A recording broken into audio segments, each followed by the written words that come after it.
Nicola, how much are important the certification? I think we have been misdriven by certification for many years. We gave them too much importance. We need to go over certification. The limits of certification, how far we have been misconduct to the wrong direction because of the certification. We should think out of the box. We should really find another way. So I think certification is still important for big brands, for big corporations, because without, in a way, it's kind of security, safety, but we have to go beyond that.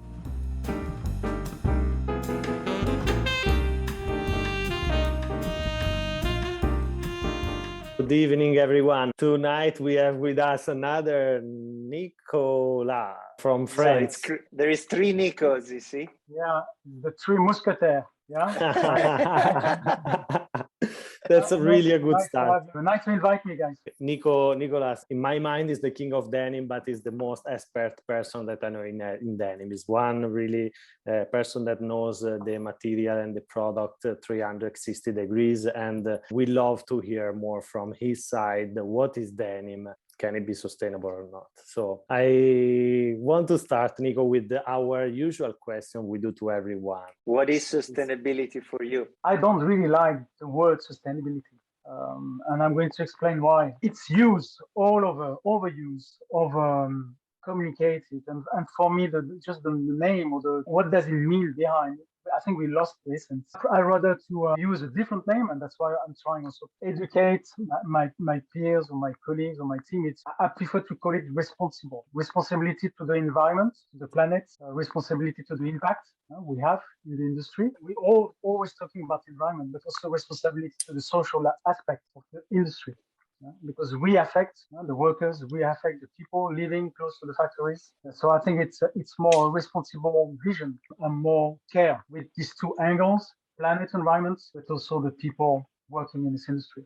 So responsibility. You know, one of the common answers that we have at this question, sustainability means respect. And in certain essence, we can say that even for you, it's a respect for what you do and how you do it, and for the people that does this. As a brand or as a customer, we are the one asking for something. And I think it's important that we understand the how it's made and the consequences, the resources we are using. We are going to talk probably tonight a lot about impact, environmental impact or metrics. We need to be aware that we have a responsibility to that by the decision we make, by the ingredients we are going to choose, and the recipe. Because I like to have also this metaphor. We are the cookers, the chef. It's very similar. You need really to have access to the best pure ingredient, the respect of agriculture or whatever. And after you need to find the best recipe behind the scene with the right kitchen, and the right factory, the right supply chain. How did you get to denim? I'm a textile engineer, so yeah, by coincidence, changing my second job, I arrived to a French company and they were doing mainly denim. And that's why I learned over there. I stayed 4 years as a sourcing, production, quality, all the different supply chain responsibilities. I came back to other product categories. I did t-shirt, I did luxury, I did suits in Italy, I did a lot of things. But my heart came back always to denim. Because I think for me, there is something special in the denim industry. I think there is 2 things. The product, I'm extremely attracted to the product because it's extremely versatile. You can do so much creatively in terms of fabric, in terms of wash research, in terms of fit, in terms of design. It's very diverse, very rich, very complex. What also I really love, it's really the denim industry. It's really a very small, medium, big community, but there is really this sensation or this feeling you belong to a community with the spinners, with the mills, with the laundries. And for me, it's very dynamic. It's always this little rebel spirit, a little bit apart from the rest of the fashion, of the textile industry. And I really like it. So I think it's close to my character. You need to be active. You need to be full of energy, positive, and always on the edge. When you explain, Nicolas, I find a lot of similarity with leather. And the people often actually associate leather with the polluting material because people think that the animal is raised and killed because of the leather. whether leather is a byproduct of the meat industry. But we always say it depends how the product is made. It depends the tannery and how it's made. How is it in denim? Because I have the feeling that's similar in denim. I think it's very similar in denim with the wash process. I think everybody's focused on these big laundries, consuming a lot of water with a lot of chemicals. And that's the image that the people, the consumer or people have. And I think it depends with who you're working with. And I think it has been amplified by the press, by the media, by the social media. I'm not sure that denim today is more polluting than any other product categories. If you compare indigo dye or reactive dye with different fabrics. I'm obsessed now with the impact, environmental impact measurements, data. We're going to talk about after, but I'm discovering things now with data science, how we can measure the impact of the product on the environment. And you can have surprises, some things that you could not expect. So I think it's a misconception sometimes.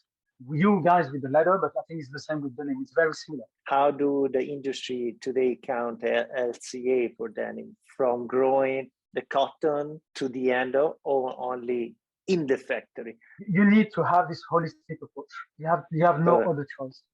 So I think you need to take from the seeds of the cotton, from the start to the shelf, to the consumer, to the shop, including all the transport, everything has to be assessed. But the problem with, I think the LCA approach is the right one, but the methodology and the heaviness of the calculation make the process extremely heavy. We need to find something in between, like a tool, very agile, but with very accurate database to make sure that you could assess, or you could even simulate already impact assessment, even before starting cooking, by choosing your ingredients and by assembly your different process. So I'm working on this kind of tool, to be honest. In LCA, it's very expensive, it's very painful. It can take weeks, months.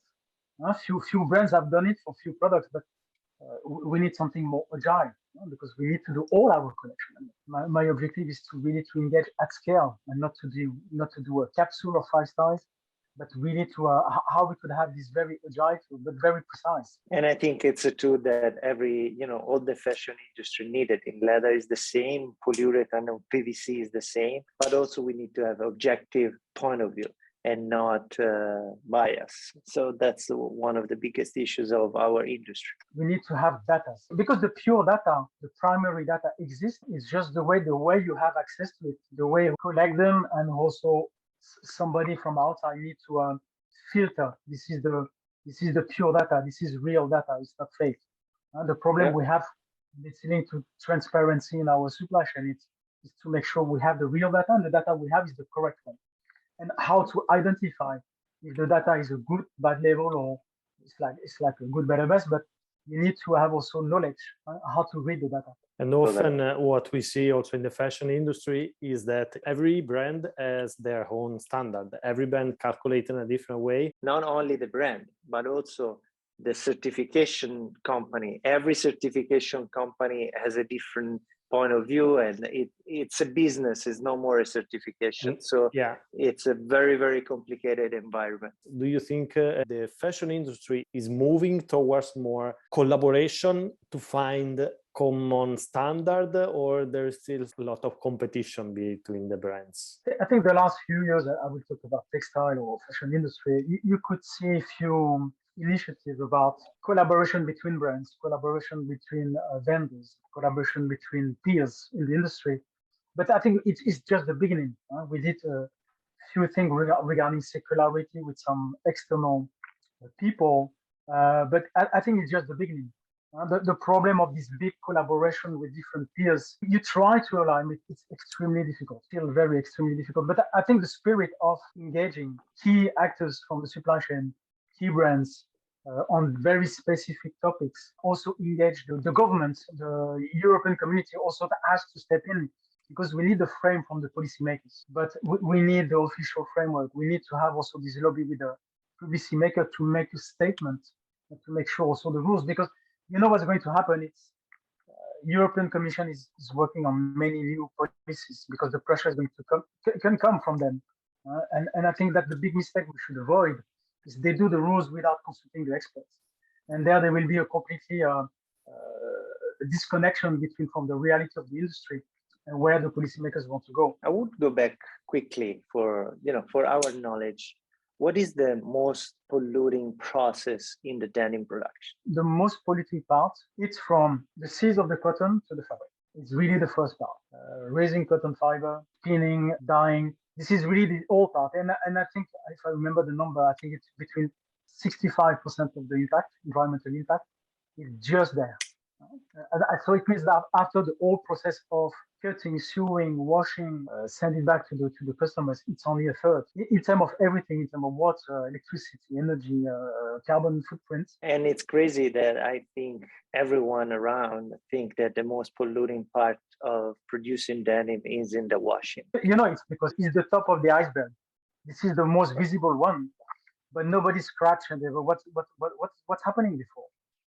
And before, not a lot happened the last 2 years, but at contrario, in the laundry process, the last 5 years, all our laundries make huge investment. And today, the savings in terms of chemistry, the savings in terms of water, the recycling system, water treatment, some of the laundries, they can recycle 95% of their own water. If you see really the netto amount of liters of water per pen today, it's ridiculous compared to 5-6 years ago. It's similar to the leather industry because no one think about the meat industry. Yes, let's not stop to use, let's say, South American leather anymore because we want to attack deforestation. Yes, but guys, if you don't stop using the meat that comes from South America, you would never stop deforestation. It's this misconception of the public that think that by not buying a leather bag, you solve the problem. And on this process, Nicola, how much are important the certification? I think we have been misdriven by certification for many years. We gave them too much importance. And sometimes, brands knowledge or brand expertise, we like to rely on third parties and certification and the lack sometimes of curiosity and to really to go deeper or beyond the certification to understand how it's built. I think it's a big mistake. So we need to go over certification. And I think we have few examples, probably in your leather world, in my denim world, the limits of certification, how far we have been and we have been misconduct to the wrong direction because of the certification. We should think out of the box. We should really try to think by ourselves and try to find another way. That's why I'm obsessed with data, primary data, just to make sure we have a methodology, we have access to data and we can measure. So I think certification is still important for big brands, for big corporations, because without, in a way, it's kind of security, safety, but we have to go beyond that. Can you guys trace your denim back to the farm or is it impossible today? The last 18 months, I'm deep diving in this direction. We are launching a program, Farm to Jeans. So yes, it's possible when you want to do it. When you have the will, when you have the curiosity, when you want to connect with the right people, you can do it. So we are experimenting now with two big cases. So we have direct access to the farm. We are involved directly with the farm and the mill. So it's a new triangle collaboration. We choose the typology of cotton we want. We are even involved in a cotton contract. So I think it's something I'm experimenting. I want to see how it goes. I'm super enthusiastic because you learn so much from the agriculture part. This is one of the massive impact in terms of water, in terms of carbon sequestration. It's not easy to scale, but I'm trying to build a kind of matrix and how we can step in, because we have a good visibility with our mills. I know where do they buy the fiber. Sometimes there is the traders in between, the merchant of cotton. And I think the next barrier is how to go beyond the merchants. But it's quite difficult because the world of cotton worldwide, it's so disaggregated. You have the Champions League of cotton with some of the countries. You have access to extremely refined data, and some of them it's very gray. So at least we know the countries, but it's not so easy to have direct access to farm. But this is really a direction I really want to explore, and now we try to scale. Because we want to be involved in the cotton choices and the farm where it's coming from. In leather, for example, we found a lot of issues to trace back to the farm, and following the leather step by step is still there's a beautiful experience, but very, very limited. What I'm trying to do is it's really to have this direct access with them to make some deals, but also mixing with, I'm obsessed with traceability technology to make sure also we mark this cotton to the specific part is marked with something, and we can really follow up all in the custody and the supply chain. All the steps we know is there. I believe in physical tracer / digital platform. I think this is the both world has to work at the same time to make sure whatever we buy, whatever we claim, so beyond the certification, it really happened and it's really there. I'm super enthusiastic. There is so many opportunities coming. If you cannot prove things, it's all words, it's all papers. So I think that's that's also a fundamental part of the change we have to do. So how is the consumer reaction to sustainability? Is the customer there and willing to pay a little bit more premium for that product? I don't think sustainability has to be more expensive than plastic. I believe that if we do the right job, if we make the right decision, we make the right deals, we don't have to ask the consumer to pay more. So I think that's for me, this is a misconception. Of course, there will be few costing more on if we add traceability technology, if we have few things, but the price should not be an obstacle for sustainability. I think we can drive both at the same time. The consumer is very sensitive. Yeah, I believe. I think a certain type of generation, millennials or Gen Z, I think they are very concerned about the way we do. So yes, I think they believe they really engaged about this topic. What we should do, us as a brand, or the way we communicate around sustainability. I think that we need to explore a different way to explain the engagement, the consumer engagement about how we can communicate the benefits, why the choices we have made in ingredients or in the process. I think we need to find another way to engage with this generation. The technical side, the complexity, or we have to make a different communication to really to engage emotionally with them, to come to this purpose or to these values or this not action but climate action, but try to find a different communication around that.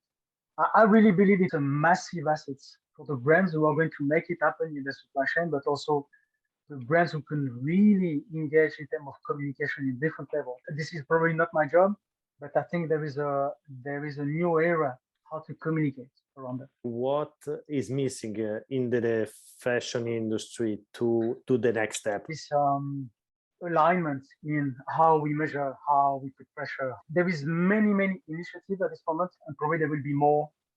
There will be many impact tools. There is already many impact tools, environmental, coming in the scene. I think we need somehow one day to sit down all together and to really try to find one direction, one topic, one methodology, really to measure stuff. I think that's the danger. I think there is a lot of goodwill, a lot of awareness that we have to change the things, but the misalignment could be the reverse of the medal and could be unproductive, because again, it's cacophonic today already. There is so many things happening, and even me as an expert, it's already confused. Imagine for the consumer, it's extremely complex. Probably policymakers have to step in to standardize also communication regarding to the consumer, because probably they are the only one who can put the rules, and this is the way we have to communicate. And it's happening in different industry, by the way. So why not the fashion industry? Just we started Sustainable Talks because we were frustrated by the old greenwashing was around the world. And that's how we go ahead. Nicolas, thank you very much. It was an amazing talk with you. So amazing to meet you. Thank you, guys. Ciao.